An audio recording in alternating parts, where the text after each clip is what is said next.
바이든 미국 대통령 당선인이 승리를 선언한 다음 날 아침, 트럼프 대통령은 승복 대신 오히려 선거 조작 의혹을 주장하는 트윗을 다시 올렸습니다.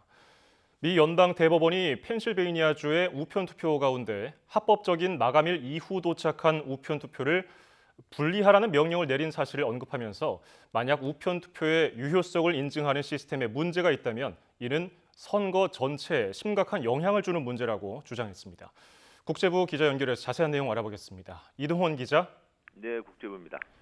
트럼프 대통령이 선거 조작 의혹을 주장하는 트윗을 다시 올렸죠.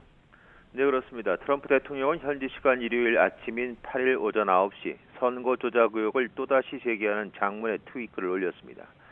트럼프 대통령은 미 연방 대법원이 펜실베니아주의 선거일 이후 도착한 우편 투표를 분리하도록 명령한 사실을 언급하면서 이런 투표가 어떻게 유효한 투표로 인증되었는가는 시스템의 문제라고 주장했습니다. 그러면서 이 같은 인증 관련 시스템에 문제가 있다면 이는 전체 선거에 심각한 영향을 주는 것이라고 주장했습니다. 또 자신이 염려하는 것은 선거에서 문제가 계속됐던 필라델피아와 디트로이트에서 이 같은 우편 투표가 아주 많이 있었다는 것이라며 우편 투표가 사기라는 기존의 주장을 되풀이했습니다. 트럼프 대통령은 선거 조작이 있었다는 많은 증언이 있다고 했지만 구체적인 증거는 제시하지 않았습니다. 트럼프 대통령의 트윗은 우편 투표의 유용성 인증 문제를 선거 시스템 문제로 몰고 가 개표 결과를 뒤집으려는 시도로 보입니다. 트럼프 대통령이 패배를 인정하지 않고 결국은 소송전으로 가겠다는 뜻으로 보입니다. 미국 언론에서는 우아한 출구를 모색하고 있는 것 아니냐는 이야기가 나오고 있던데요. 이건 어떤 내용입니까? 네, CNN의 보도 내용입니다. CNN은 관련 소식통 2명을 인용해 트럼프 대통령의 사위인 쿠시너 선임 보좌관이 선거 결과를 인정하는 문제를 트럼프 대통령과 의논했다고 보도했습니다. 자신의 패배를 인정하지 않고 버티고 있는 트럼프 대통령을 설득하기 위해서라는 것인데요. 하지만 어떤 합의에 이르지는 못한 것으로 전해졌습니다. 이처럼 고양이 목에 방울을 달 수 있는 사람으로 쿠슈너 선임 보좌관 외에도 로이터 통신은 마크 메도스 백악관 비서실장을 승복을 건의할 측근으로 지목했습니다. 이들 외에도 마이크 펜스 부통령도 승복을 고언할 수 있는 측근으로 거론됩니다.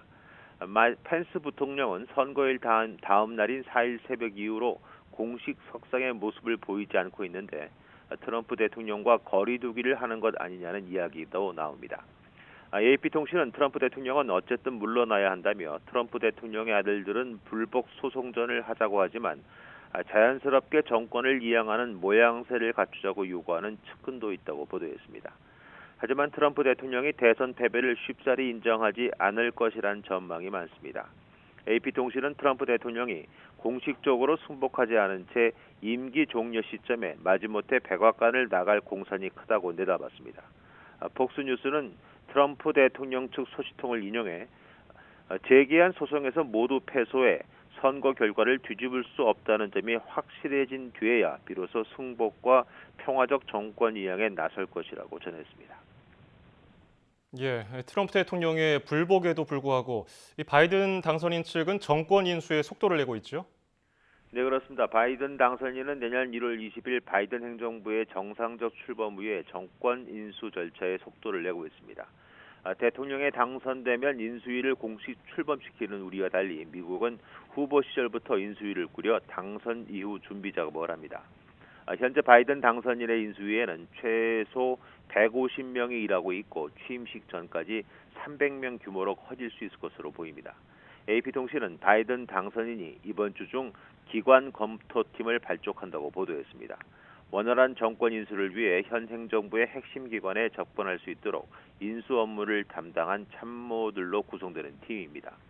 또 코로나19 대응팀을 현지 시간 월요일 발표할 예정입니다.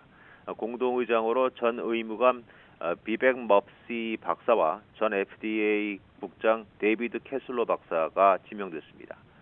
바이든 당선인이 인수 절차에 속도를 내는 것은 취임식까지 10주 남짓밖에 남지 않아 일정이 빠듯하다는 점이 반영된 것입니다. 지난 2000년 부시 당선인의 경우 플로리다주 재검표와 소송으로 한 달여 만에 당선인으로 확정될 때까지 인수 절차를 제대로 진행하지 못해 큰 어려움을 겪기도 했습니다. 지금까지 국제부에서 전해드렸습니다.